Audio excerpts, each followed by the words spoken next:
Isang mapagpalang araw po sa ating lahat, mga minamahal, mga kaibigan, mga kapatid sa Panginoon. Good morning, good morning, good morning po sa ating lahat. Sa oras po na ito, mga minamahal ko, ay nais ko pong bigyan po ang isang katanungan na tinatanong po sa akin kahapon na ang sabi sa akin, kung maiwala ko pa ba raw ang kaligtasan na aking natanggap mula sa Panginoon? So ang sagot ko po ay hindi na. Ang sagot niya po sa akin, kung ganoon, ay pwede na po ba tayong gumawa ng kasalanan, patuloy na gumawa ng kasalanan dahil tayo ay ligtas na at hindi na maiwala pa ang kaligtasan? So, yan po ang ating bibigyan ng kalinawan, mga minamahal, sa oras na ito. Pero bago po tayo dadako sa salita ng Diyos, ay aking po pasasalamatan muna ang Panginoon sa buhay ko. Sa oras na ito, ako'y nagpapasalamat ng buong puso sa Panginoon dahil sa kanyang kabutihan sa aking buhay. Salamat sa paggising sa akin, Lord. Salamat sa pag-iingat sa aking pagtatrabaho at yun paman sa aking mga pinupuntahan. At salamat din po sa pag-provide ng lahat ng aking pangangailangan.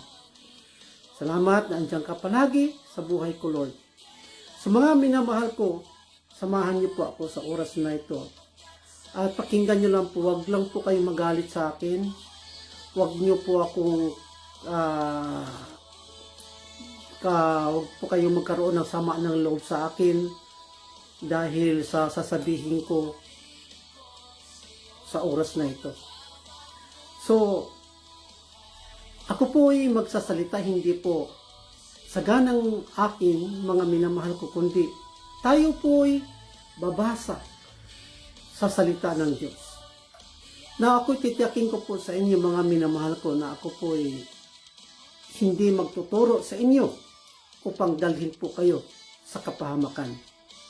Ako'y magtuturo po sa inyo upang iligaw po kayo sa tamang daan. Hindi po. Ako'y magtuturo po sa inyo sa layunin na gusto ko kayong mapunta sa tamang aral ng salita ng Diyos. So yun po ngayon ang ating bigyan ng kasagutan. Kung pwede na po ba patuloy na gumagawa ng kasalanan ang isang taong nakakatiyak na ng kanyang kaligtasan at nananalig na kailanman ay hindi na mawala ito. So unang-una po, mga minamahal ko, bakit po ako? Ako na lang po mismo ang aking example. Bakit po ako ay nakakatiyak na sa aking kaligtasan? Sa unang-una po, mga minamahal ko, nung ako po ay totoong sumampalataya sa Panginoong Jesucristo ng buong puso, mga minamahal ko, nung ako ay nakakaalam ng katotohanan na si Kristo po lamang ang ibinigay ng ating Panginoong Diyos na tanging tagapagligtas at wala ng iba pa, mga kapatid, doon ko po inilagak ang aking buong pagtitiwala na noon ako'y naniniwala, ako'y nanampalataya na sa pamamagitan ng aking sariling kakayahan, na ako'y naniniwala na sa pamamagitan ng aking paggawa ng mabuti, ako po ay maliligtas. Ngunit, mga minamahal ko, nung ako po ay nakakaalam ng katotohanan sa salita ng Diyos, doon ko po binago ang aking kaisipan na mali po pala ang aking nalalaman sa aking sarili na ako po ay maliligtas sa pamamagitan ng aking sariling pagsisikap. Na sa Biblia po, mga minamahal ko, si Kristo o si Jesus Christ po lamang ang inilaan ng Diyos Ama, ng Panginoong Diyos na tagapagligtas. Bagkus, sinasabi po ng ating Panginoon sa Kristo sa John 14:6 na I am the way, the truth, and the life, and no one comes to the Father except through me. Yan po ang sinabi po mismo ng ating Panginoon sa Kristo na wala po talagang makakapunta sa Ama na kahit sino man na tao kundi sa pamamagitan niya. Kaya ang kaligtasan po ay nasa Kanya. Ang ginawa po ng ating Panginoong Kristo para ang tao po ay magkaroon ng kaligtasan, mga minamahal ko, ay Kanya pong inalay ang Kanyang buhay doon sa cross ng Kalbaryo. Mga kapatid, mga minamahal, ang Panginoong Kristo po lamang ang nagdusa sa Kanyang sarili para lamang lumaloy ang dugo sa Kanyang katawan upang malinis ang ating mga kasalanan. Siya po yung nagpapahirap doon sa cross. At siya'y namatay. At nung siya'y namatay, mga kaminamahal ko, siya'y inilibing. At nung siya'y inilibing, sa ikatlong araw, siya po ay nabuhay muli. Kaya po, mga minamahal ko, ang sabi po ng Gawa 4:12 or Acts chapter 4 verse 12, na walang ibang pangalan na ibinigay sa silong ng langit o sa ibabaw ng lupa na sukat nating ikaligtas. Wala po, kundi ang pangalan lang po ng ating Panginoong Hesukristo.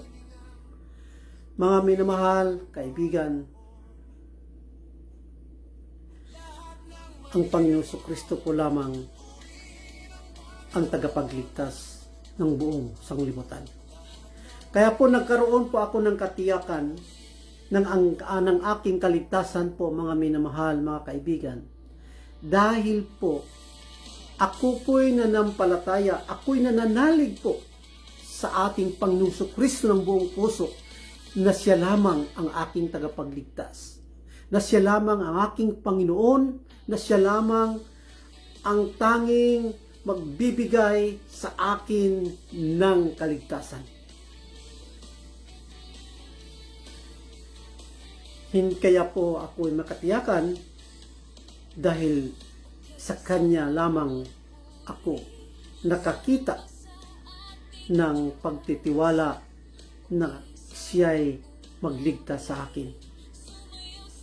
Mga minamahal ko, kung ang tao magsasabi na siya'y maliligtas sa pamamagitan ng kanyang sariling pagsisikap, unang-una po, mga minamahal ko, hindi siya maliligtas at higit sa lahat, wala pong katiyakan ng kaligtasan na mapasa kanya.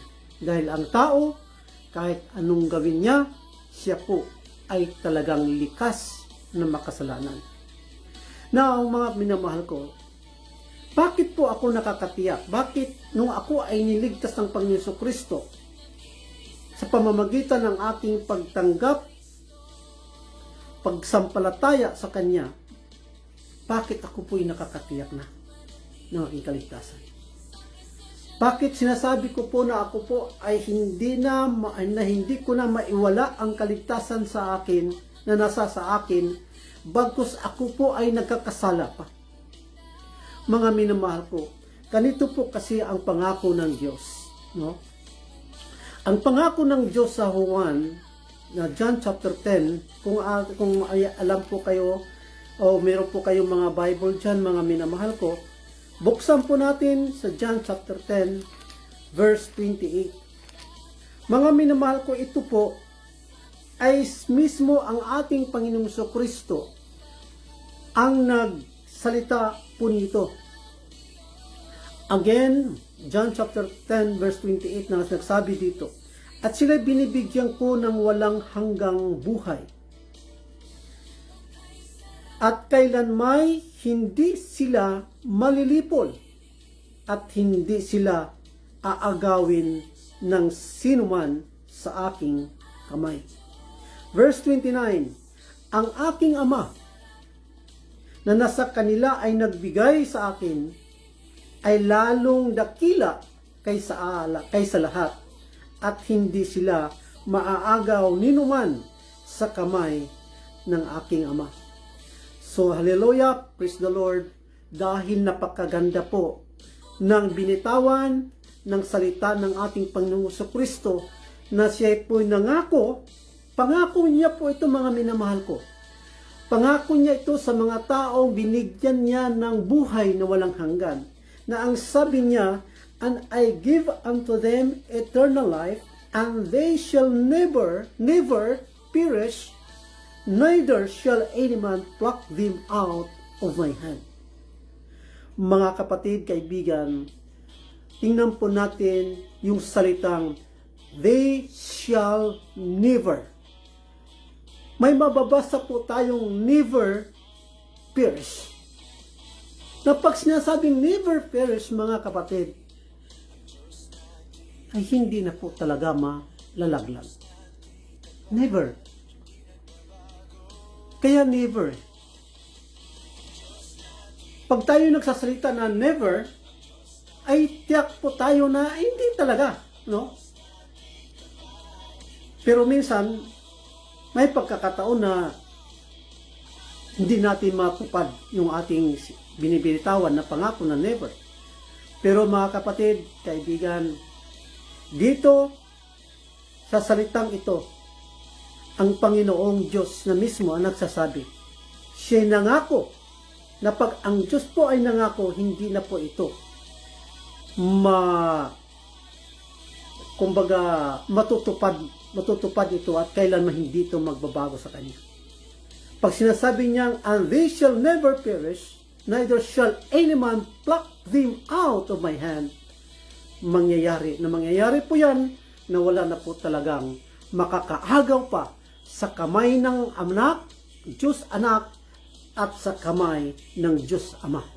Kaya po ako mga minamahal ko, na kapag nakapagsabi po ako na ako po ay may katiyakan at kailanman hindi na maiwala sa akin ang aking kasalanan bagkus ako'y minsan nagkakasala pa, dahil ang pangako ng Diyos, ang Diyos na makapangyarihan sa lahat, na makapangyarihan sa kapangyarihan ng tao, mga minamahal ko ay nangako na kailanman ay hindi na ako maaagaw sa kamay ng Ama, sa kamay ng Anak. Hallelujah! Napakaganda po ng pangako niya.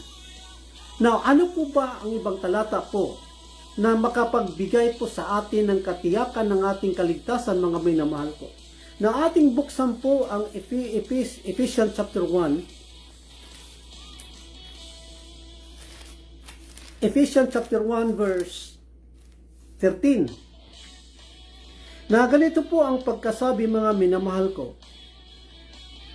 In whom ye also trusted, after that ye heard the word of truth, the gospel of your salvation, in whom also after that ye are believed, ye were sealed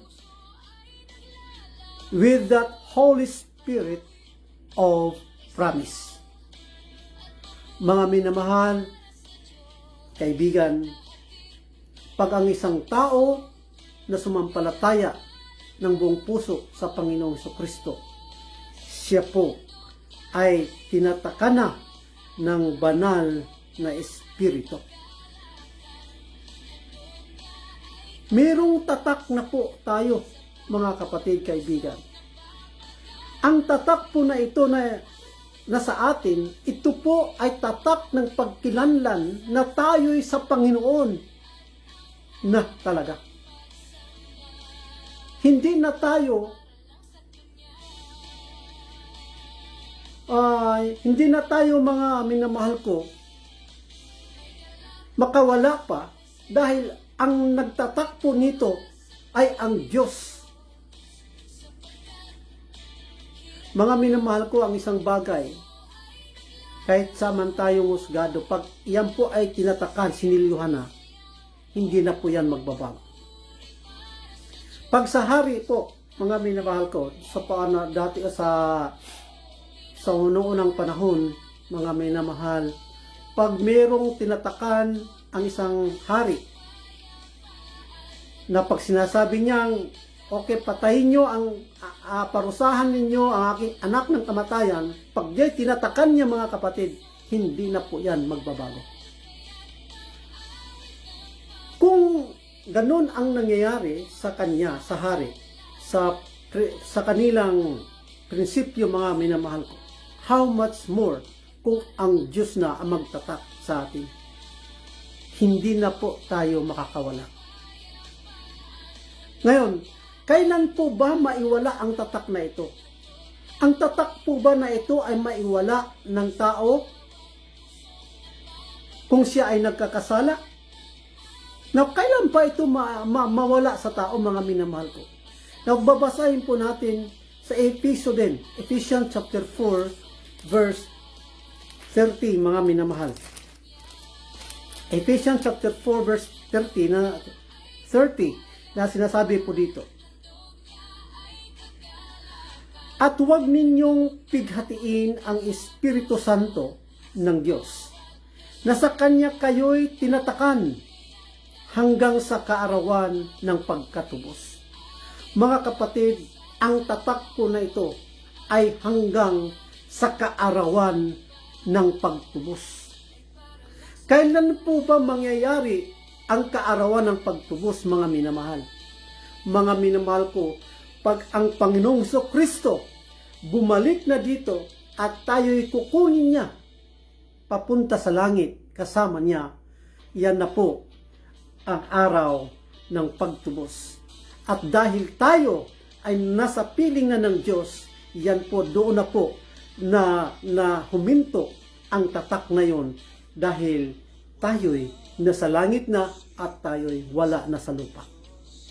Kaya po, yan po ang pangako ng ating Panginoon, na ang tatak po na yan ay hanggang sa araw ng pagtubos. At ang pagtubos na yan, pag tayo'y nasa langit na.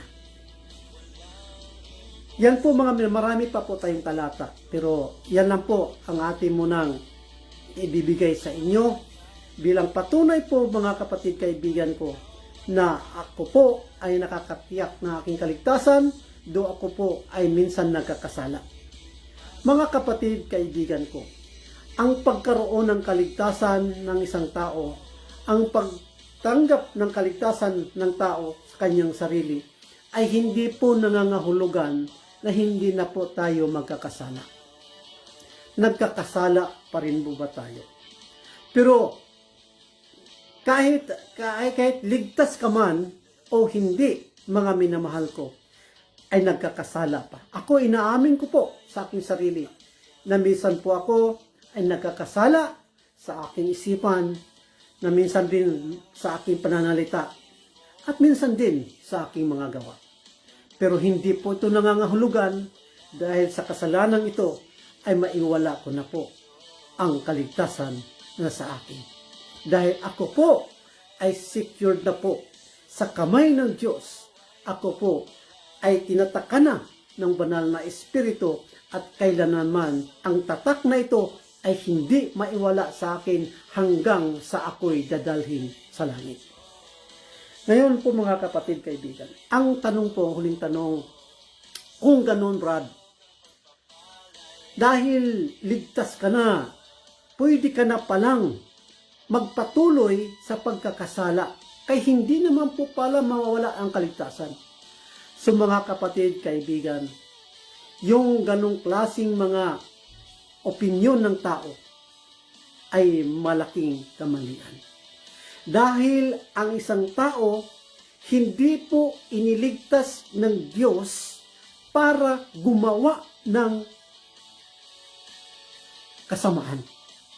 Hindi po yun ang layunin, mga minamahal ko. Hindi po layunin ng Diyos na pagkatapos mong bigyan ng kaligtasan ng iyong kaluluwa, iniligtas ka na mula sa kapahamakan, sa darating na kapahamakan, mga minamahal ko, ay patuloy ka nang gumagawa ng kasalanan. Mali po yun. Hindi po yan ang plano ng Diyos sa kanyang mga iniligtas. Now, ano po ba ang plano ng Diyos sa kanyang mga iniligtas, mga kapatid? Now, tingnan po natin ang sabi din sa Ephesians chapter 2 verse 8 to 10, mga kapatid. Ito po yung plano ng Diyos sa mga tao kanyang iniligtas. Ephesians chapter 2 verse 8, na ang sabi po dito, sapagkat sa biyaya kayo'y nangaligtas sa pamamagitan ng pananampalataya, at ito'y hindi sa inyong sarili, kundi ito'y kaloob ng Diyos. Verse 9, hindi sa pamamagitan ng mga gawa, upang ang sinuman ay huwag magmapuri. Verse 10, sapagkat tayo'y kanyang gawa, na nilalang kay Kristo Jesus para sa mabubuting gawa, upang ang sinuman, upang nilalang sa mabuting gawa na mga inihanda ng Diyos ng una upang siya'y nating lakaran. Mga kapatid, kaibigan, ang layunin ng Diyos sa buhay ng tao, ililigtas niya tayo. Tayo'y iniligtas niya sa pamamagitan ng kanyang biyaya. Na pagkatapos niya tayo'y iligtas, tayo'y inilaanan niya sa mabubuting gawa. Nilaan na tayo, kumbaga, iniligtas tayo, mga kapatid, hindi para sa kasamaan, gumawa ng kasamaan. Hindi patuloy na gumawa ng mga labag sa kalooban ng Diyos, kundi iniligtas tayo para tayo'y gumawa ng mabuti. Now, kung ganon, mga minamahal ko,